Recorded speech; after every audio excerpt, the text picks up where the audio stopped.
Dech chi rioed i meddwl am brentisiaeth? Mae Gwasanaeth Tân ac Achub Gogledd Cymru yn chwilio am unigolion gyda sbarc i gyflawni prentisiaethau mewn adrannau ar draws y gwasanaeth.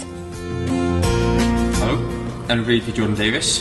Dwi'n prentis Dyfodol Tân yn Wrecsam a dwi'n gweithio i Gwasanaeth Tân ac Achub Gogledd Cymru.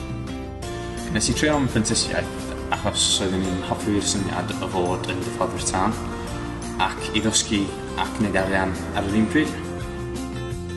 Ond cofiwch, rydym yn gwneud llawer mwy na diffodd tanna yn unig. Helo, enw fi ydy Lois Ellis. Dwi'n prentis cysylltiadau gyhoeddus yn Gwasanaeth Tân ac Achub Gogledd Cymru. Nes i trio am apprentisiaeth oherwydd roedd mi eisiau gael y profiad yn y gweithle. Doedd i ddim yn deall bod yna apprentisiaeth fel hyn ar gael.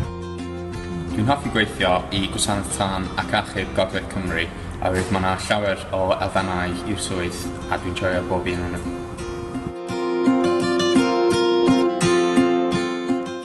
Be dwi'n mwynhau amdan fy swydd ydy dwi'n cael mynd i lot o gwahanol llefydd, dwi'n cael cyfarfod â lot o pobl. Mae bob diwrnod yn gwahanol a dwi'n gallu defnyddio social media pob dydd. Mae prentisiaeth yn ffordd gwych i ennill cyflog a sgiliau, byddai'n argymello i pawb. Fe os ni'n bendant yn dweud i pobl eraill i fynd am prentisiaeth, bydd i joio bob eiliad. Diddordeb? I gael gwybod mwy, ewch i'n gwefan neu edrychwch amdano ni ar Facebook, Twitter neu Instagram.